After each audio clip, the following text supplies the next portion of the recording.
Heddiw oedd diwrnod ola marchnad tre Denbigh cyn i'r dreth arwerth godi y fori i 520% a rai o'r nwyddau. Bydd y codiad o bron i 15% ddim yn effeithio rhyw lawer ar farchnad y stondinau, ond mae'n mynd i achosi llawer iawn o ddryswch a gwaith papur ychwanegol i berchnogion y siopa bach. Siop drydan teulu Evan Jones ydy hon. Mae hi wedi bod fel ffair wyllt yma am y bythefnos ddiwetha, ond mi fydd fel mynwent yma o fori. Ydy'r dreth newydd yn golygu llawer iawn o waith ychwanegol i berchennog y siop? Wel, mae'n weddol lot o waith i ni heno, pan fydd y siop wedi cael am 6 o'r gloch, fydd rhaid ni newid y prisiau a jes iawn bob peth sydd yma erbyn bore fori, ond ddim yn ydy'r gwaith mwyaf ydy newid y prisiau ar y setiau rentu. Hyd yn oed yr hen setiau da chi wedi rentu allan wedyn ni 2-2 blynedd yn ôl? Wel, gwaith na hynna, setiau wedi bod ar rentu o'r 10 mlynedd yn ôl, yn enwedig i hen bobl, da chi'n bod, da ni wedi bod yn cario ymlaen yr un rent iddyn nhw achos oedd am gwerthroed yr 8 mewn 100 ymlaen yn nhw mewn yr hen setiau, ond rwan mae gennau ofn efo bod yn 520 mewn 100, mae'r rhaid i ni roed ymlaen. A mae'n mynd i fod yn anodd iawn i bobl ddeall, na ddim ni sy'n cymryd y pres, a rhywbeth yn ei wneud dros y llywodraeth ydy hyn. Mae'r peth yn codi achos bod y llywodraeth wedi dweud, ddim achos bod ni'n wneud chwaneg o bres. Felly mae rent pawb sy'n efo set deledu rentu gyda chi yn mynd i fynd i fyny? Pawb. Ydych chi wedi ffeindio rwan efo'r dreth arwerth yma bod yna bethau odd yn digwydd, rhai pethau efo treth, rhai ddim? Yndan, da ni wedi ffeindio bod pethau fel cookers a tân trydan yn dal yn hario ymlaen efo'r 8 mewn 100, ond pethau fel tecelli a hiarn smwddio, maen nhw wedi mynd fyny 520 mewn 100. A mae hyn yn mynd i fod yn anodd iawn i bobl sy'n dod â nhw fewn i drwsio dydwch.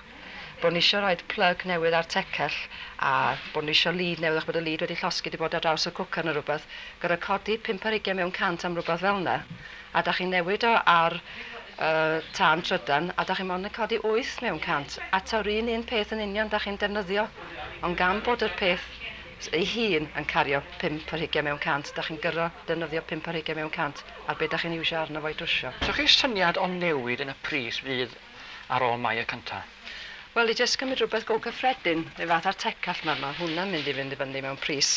I fyny at 6 o'r gloch heno, fydd o jyst 9 pint a 60 a 15. A bore foddi fydd o drost 1 pint a 10. Rhyn fath efo hiarn.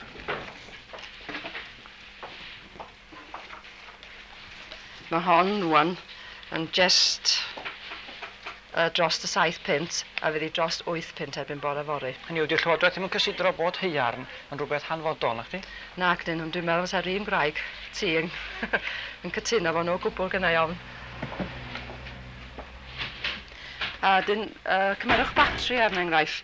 Os da chi yn brynu hwn dros y counter i mewn adre eich hunan a roed o yn eich radio, mae 8 yn y cant rwan, ond dydwch bod rhaid i chi ddod eich radio i fewn i gael ei drwsio, bod yna rhywbeth wedi mynd yn wrong, bod ddim sŵn dod allan arno fo, a tra da ni yn drwsio fo fyny stair, bod un o'r dynion yn drwsio fo, mae'n gael ei roi batris newydd yno fo, fydd rhaid i ni godi 520 yn y pint am y batris, achos bod nhw'n mynd mewn peth sydd yn cario 520 mewn pint. Mae siop melad yn gwerthu popeth bron i berchennog tŷ, offer i'r ardd, celfi'r tŷ a paraffin i'r periannau. Mae'r newid yn y dreth arwerth y fori yn mynd i olygu bydd 2 gradd o VAT ym melad. Dim, 8% a 520%. Mae'n ddigon anodd i reolwr y siop wybod pa nwyddau sydd â pha dreth.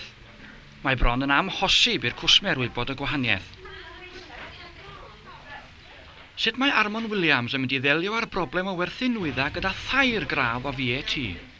Wel, da ni'n rhoi mewn llyfr arbennig y pethau 0, a wedyn da'n cymryd hwnna oedd ar y takings y dydd yn y til ar ddiwedd y diwrnod. Beth am rai 520%? Be fyddwch chi'n neud at hynny rwan? Da ni'n neud rhywun peth a entro nhw'n rhywun llyfr. A be fydd digwydd wedyn ar ddiwedd y dydd? A ddiwedd y dydd, da ni'n tynnu'r 25% ar 8 yn y cant allan o'r cyfanswm y dydd yn y takings. Da chi cael eich syni o gwbl ar y rhestr o gelfi sydd â treth o 520% anyn nhw? Mewn ffordd ydw, mae rhyw 30 sydd yn siop glas a China. Mae hynny, fasa chi'n meddwl, fasa foses felly ar y 25% ond tydyn nhw ddim, wrth gwrs. Mae'n di aros ar 8%, yndyn? Yndyn, siŵr. Beth am bethau fel i'r ffermwyr y bethau felly wedyn? Os a godiad wedi bod ar hynny? Nag oes, mae hynny'n dal yn zero rated. A beth am yr ardd, pethau i'r ardd? Mae pethau'r ardd, wrth gwrs mae'r graswellt, hadau graswellt, mae hynny'n rhydd. A mae hadau vegetables, mae heini'n rhydd. Ond mae hadau blodau, wrth gwrs, yn cario'r 80%. Be sy'n digwydd i hen stoc wan? Stoc da chi wedi brynu cyn Mai y cynta, ond fyddwch chi'n werthu ar ôl Mai y cynta. Oedd hwnnw'n naturiol mynd i fyny ar Mai y cynta. Fe rhaid talu treth ar hwnnw hefyd, bydd? Bydd siwr. Be di sefyllfa petai ni'n archebu rhywbeth cyn Mai y cynta, ond yn ei gael o ar ôl Mai y cynta? Os da chi'n prynu rhywbeth cyn Mai y cynta a roed ar y llyfr, fydd rhaid chi mond talu yr dreth, hen dreth, ddim y dreth newydd.